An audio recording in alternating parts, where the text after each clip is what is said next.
Buenas tardes. Vamos a continuar con la lectura del libro de... Buenas tardes. Vamos a continuar con la lectura del libro de Cantares, capítulo 5. Y le damos lectura en el nombre de nuestro Abacadosh. Él, mi hermana, mi esposa. Yo he entrado en mi jardín. Estoy recogiendo mi mirra y mis especias. Estoy comiendo mi panal de miel junto con mi miel. Estoy bebiendo mi vino como también mi leche. Coman, amigos, y beban hasta que se emborrachen de amor. El tormento de la separación. Ella. Estoy dormida, pero mi corazón está despierto. Escuchen, oigan a mi amado tocando. Él abre para mí, mi hermana, mi amada, mi paloma, mía sin defecto, porque mi cabeza está mojada con rocío, mi pelo con la humedad de la noche. Ella, me he quitado el saco, tengo que ponérmelo de nuevo. He lavado mis pies, los ensuciaré otra vez. El hombre que amo metió su mano por el agujero de la cerradura, y mi corazón comenzó a golpear de solo pensar en él. Me levanté para abrir para el hombre que amo. Mis manos goteaban mirra. Mirra pura corría de mis dedos sobre la manilla del cerrojo. Abrí para mi amado, pero mi amado se había vuelto e ido. Mi corazón me había fallado cuando él habló. Lo busqué, pero no lo pude encontrar. Lo llamé, pero él no respondió. Los guardas rondando la ciudad me encontraron, me golpearon, me hirieron, se llevaron mi manto. Aquellos guardas de los muros. Les encomiendo, hijas de Jerusalén, que si encuentran al hombre que amo, ¿qué le dirán? Que estoy enferma de amor. La esposa alaba al esposo. ¿Cómo diferencia de otros el hombre que amas, tú la más bella de las mujeres? ¿Cómo se diferencia de otros el hombre que amas, que dejas esta encomienda? Ella. El hombre que yo amo es radiante y sonrosado. Él se distingue entre 10.000. Su cabeza es como el oro más fino. Sus crespos son ondulados y negros como el cuervo. Sus ojos son como palomas junto a aguas que fluyen, bañados en leche y puestos correctamente. Sus mejillas son como camas de especias, como bancos de hierbas fragantes.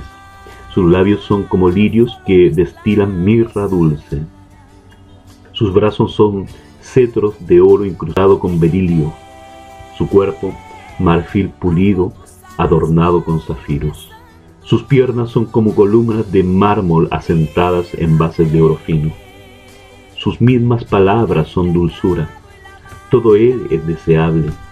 Este es mi amor, y este es mi amigo, hijas de Jerusalén. Nuevamente el tema de este capítulo tiene que ver con el Mesías sufriente, el hijo de José, el Mesías rechazado. En el capítulo 4 vimos que el pueblo de Israel invita a Dios, su creador, a venir a comer del fruto, diciéndole: venga mi amado a su huerto a comer de sus dulces frutas. Y en este capítulo comienza hablando Dios diciendo: yo vine a mi huerto, oh hermana, esposa mía. Esto declara abiertamente que el Señor ya vino. He recogido mi mirra y mis aromas. ¿Qué fue lo que recogió exactamente el Señor? Recordemos que la mirra es una clara referencia a la sustancia que se utiliza para embalsamar a los muertos. He comido mi panal y mi miel, mi vino y mi leche he bebido. Lo que el Señor experimentó fue el rechazo. Recogió su mirra a pesar de que él había comido su panal y su miel.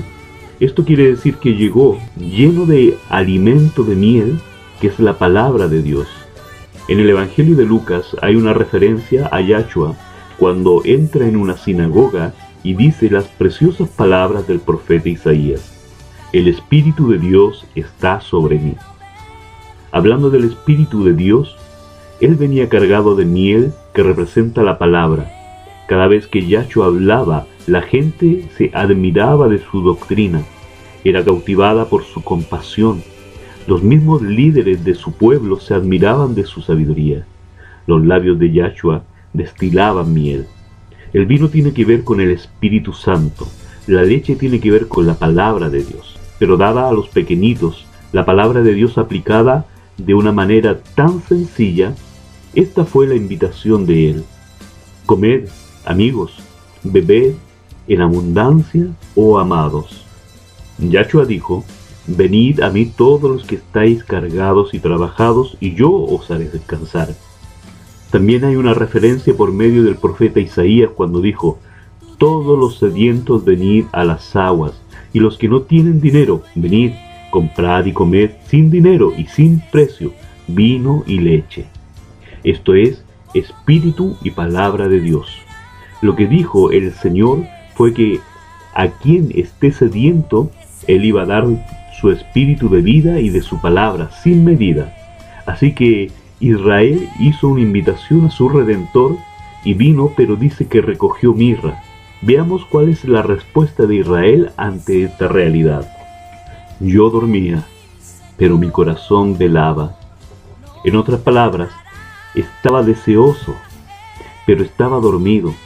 Es como cuando tenemos un sueño que parece tan real, pero nosotros no podemos despertar. Algo así es lo que está expresando Israel. El pueblo de Dios, su corazón estaba ansioso de abrazarle y de reconocerle, pero estaba dormida. Esto es lo mismo que le pasó a los discípulos en el huerto de Getsemaní, cuando Yahshua les dijo que oraran con él, cuando estaba a punto de ser entregado y de sufrir el máximo dolor de su vida. Dado a esto, y les pidió a sus amigos, a los que había dado tanto amor, con quienes había compartido los mejores momentos de su vida, sin embargo ellos no pudieron mantenerse despiertos ni siquiera una hora.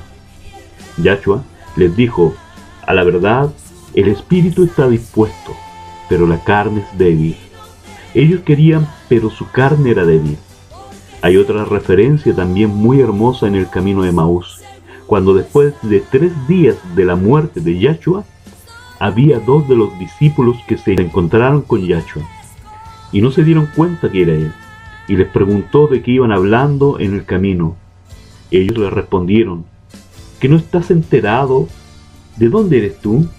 En Lucas capítulo 24, verso 13, nos dice lo siguiente: y aquí 2 de ellos iban el mismo día a una aldea llamada Emaús, que estaba a 60 estadios de Jerusalén, e iban hablando entre sí de todas aquellas cosas que habían acontecido. Sucedió que mientras hablaban y discutían entre sí, Yahshua mismo se acercó y caminaba con ellos. Mas los ojos de ellos estaban velados para que no le conociesen.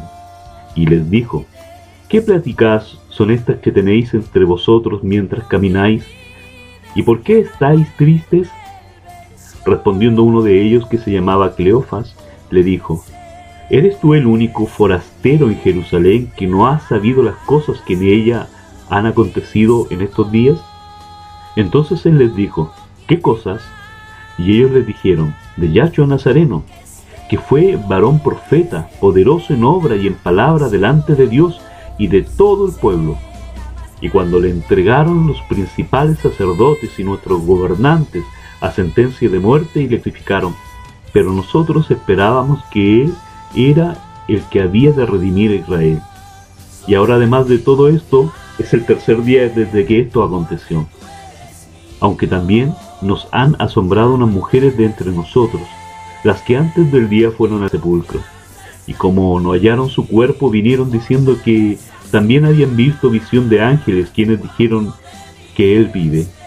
Y fueron algunos de los nuestros al sepulcro, y hallaron así como las mujeres habían dicho, pero a él no le vieron. Entonces les dijo: oh insensatos y tardos de corazón, para creer todo lo que los profetas han dicho. ¿No era necesario que el Cristo padeciera estas cosas y que entrara en su gloria? Y comenzando desde Moisés y siguiendo por todos los profetas, les declaraba en todas las escrituras lo que decían de él. Yahshua les dio toda una cátedra desde Génesis hasta Malaquías, mostrándoles con las escrituras que era necesario que el Mesías padeciera. Después dice la Escritura que cuando llegaron al pueblo, el Señor oró por los alimentos bendiciendo a Dios, y en ese momento entendieron que era Él.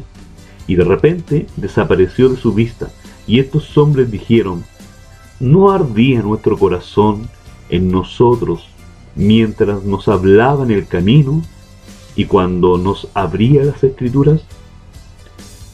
Esto es lo mismo que le pasó a Israel, según vemos en el verso 2, donde nos dice: yo dormía, pero mi corazón velaba.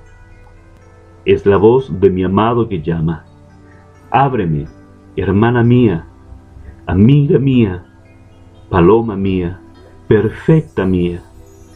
Si alguno oye mi voz y abre la puerta, entraré en él, y cenaré con él, y él conmigo.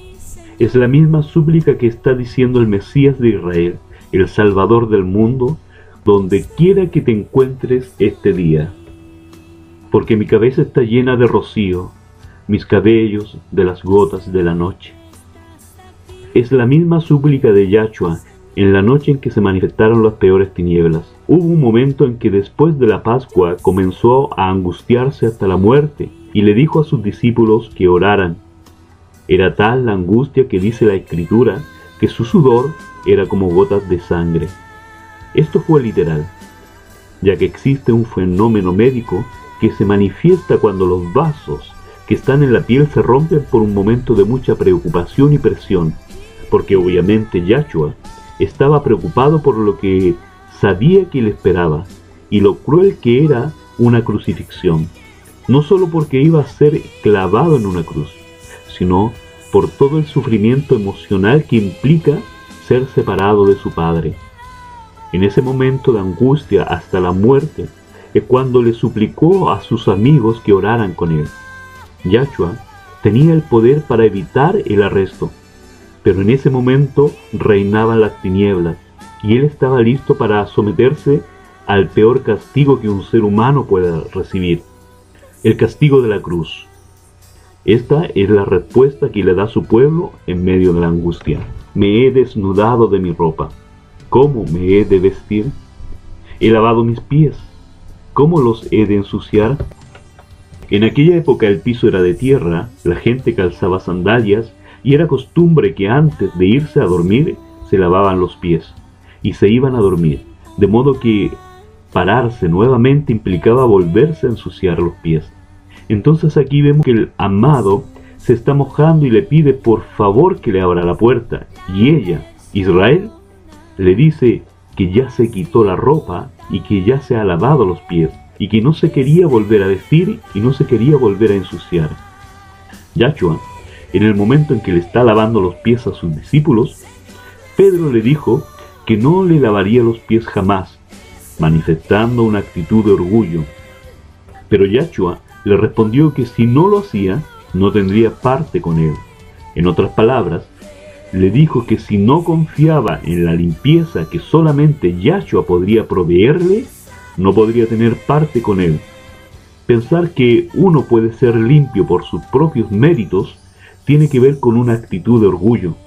La razón por la que Israel no le abre la puerta a su amado es porque considera que ya está limpia, manifestándose una actitud de orgullo en ellos. Mi amado metió su mano por la ventanilla y mi corazón se conmovió dentro de mí. Alegóricamente, de acuerdo con los comentaristas hebreos, esto tiene que ver con el juicio que vino al segundo templo. Cuando el Señor introduce su mano, introduce su juicio por el rechazo continuo que su pueblo había hecho, y el Señor permitió que el segundo templo fuera destruido por el Imperio Romano. Yo me levanté para abrir a mi amado, y mis manos gotearon mirra, y mis dedos mirra que corría sobre la manecilla del cerrojo. Todo lo dejó oliendo a mirra. Corrió en busca del Mesías, pero ya no lo halló. Todo lo que ha encontrado el pueblo de Israel después de la destrucción del segundo templo hasta ahora, todo el anhelo que ellos tienen por el Mesías, está concretado en el hecho de que todo está oliendo a mirra, todo está perfumado a la muerte de su Mesías. Abrí yo a mi amado, pero mi amado se había ido, había ya pasado, y tras su hablar salió mi alma. Lo busqué y no lo hallé. Lo llamé y no respondió. Con esto se cumple la profecía de Yacho cuando le dijo a su pueblo, especialmente a los gobernantes de Jerusalén. Mateo 23:37. Jerusalén, Jerusalén, que matas a los profetas y apedreas a los que te son enviados.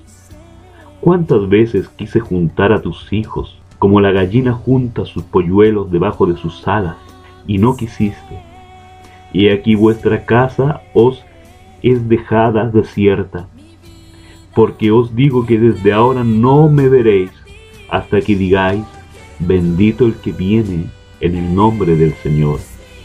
Yahshua emitió un juicio para los líderes de Israel. Les dijo que a partir de ese momento no le reconocerían. El juicio consistió en que Judá no se daría cuenta de que Yahshua es el Mesías que tanto había anhelado.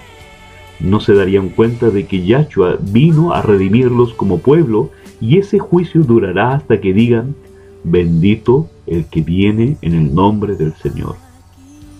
Me hallaron los guardas que rondan la ciudad. Estos guardas son un símbolo de los guardas de Israel en esta época, es decir, los guardas romanos. Me golpearon, me hirieron, me quitaron mi manto de encima los guardas de los muros. Les quitaron la protección, destruyeron el templo y fueron llevados cautivos. Es el clamor de Israel en ese momento. Yo os conjuro, oh doncellas de Jerusalén. Esto es una alegoría de aquellos que subirán a Jerusalén. Las doncellas son una referencia a las naciones que algún día subirán a Jerusalén. Si halláis a mi amado, que le hagáis saber que estoy enferma de amor. El clamor de Israel es, naciones gentiles, si ustedes encuentran a mi amado, entre paréntesis el Mesías Yahshua, háganle saber que estoy enferma de amor. Aparentemente esto es contradictorio, porque primero no le quiso abrir la puerta a su amado y después dice que está enferma de amor. La expresión enferma de amor en el texto hebreo tiene un significado diferente a como se pudiera apreciar. Lo que Israel le está diciendo a las naciones es lo siguiente: si ustedes encuentran a mi amado, díganle que mi amor por él está enfermo. Mi amor por él necesita ser curado. Mi amor por él necesita ser restaurado. Israel está clamando para que las naciones intercedan por ella. Ese es el propósito fundamental que debemos reconocer nosotros como aquellos que hemos sido injertados por la gracia de Dios al pueblo de Israel. Recordar de dónde nos sacó el Señor y no jactarnos contra la raíz. No pensar jamás que el Señor ha desechado a su pueblo. En el capítulo 11 de la carta a los Romanos, Saulo o Pablo les dijo que no se jactaran, que no llegaran a pensar que ellos son mejores o mayores que los israelitas. Romanos 11:17.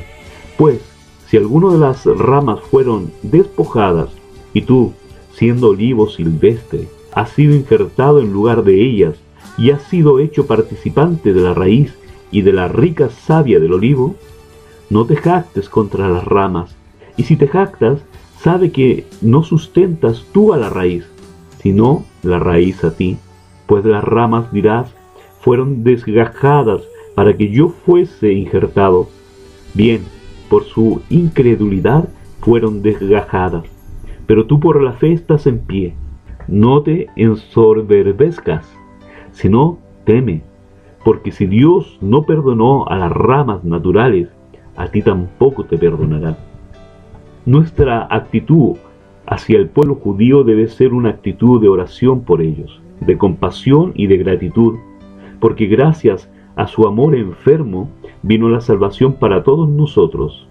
El Señor dijo que así como Israel le había provocado a celos con lo que no es Dios, es decir, con un becerro de oro, Dios le provocaría a celos con un pueblo insensato, indigno, con un pueblo sin revelación. Esa es nuestra labor, interceder, pedir por la paz de Jerusalén. La paz de Jerusalén Solo va a venir cuando venga el príncipe de paz a reinar y a gobernar no solo sobre Israel, sino sobre el mundo entero. Esto es lo que nos hace jurar Israel, según el verso anterior, que si hallamos a su amado, que le digamos que están enfermos de amor, es decir, que su amor está enfermo, y a continuación viene la pregunta por parte de las naciones hacia Israel. ¿Qué es tu amado más que otro amado? ¿O la más hermosa de todas las mujeres? Las naciones responden, ¿qué es lo que tiene el Dios de Israel que no tengan los otros dioses? ¿Qué es tu amado más que otro amado, que así nos conjuras? Israel responde, mi amado es blanco y rubio. Blanco y rubio son dos características que tienen que ver con el anhelo de Dios de emblanquecer los pecados de su pueblo. Isaías 1:18 nos dice, venid luego, dice Yahvé, y estemos a cuenta. Si vuestros pecados fueren como la grana, como la nieve serán emblanquecidos. Si fueren rojos como el carmesí, vendrán a ser como la blanca lana.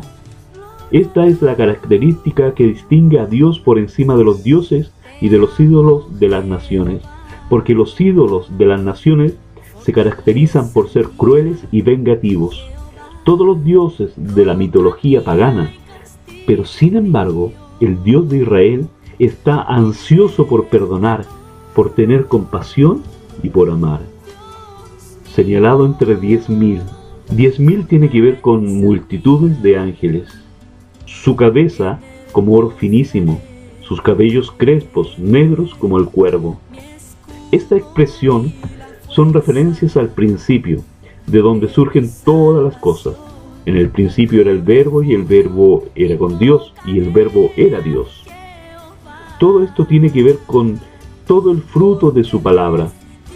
Todo lo que surge de su palabra es como oro finísimo.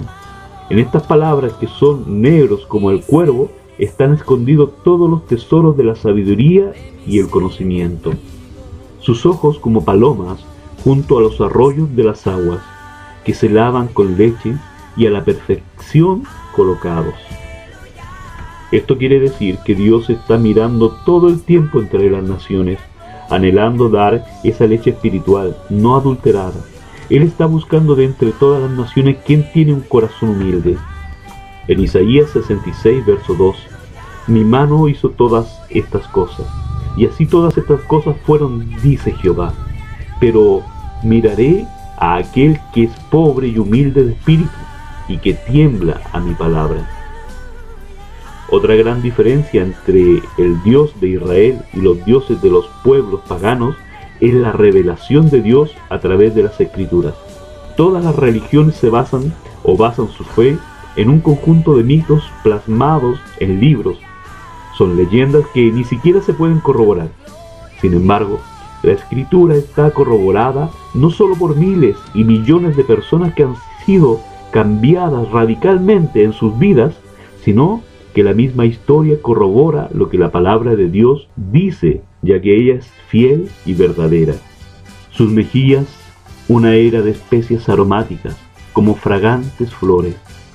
Una vez más, las mejillas son las que se mueven cuando alguien sonríe, lo que quiere decir que cuando el Señor nos sonríe y hallamos gracia delante de Él, eso es algo tan fragante como las flores.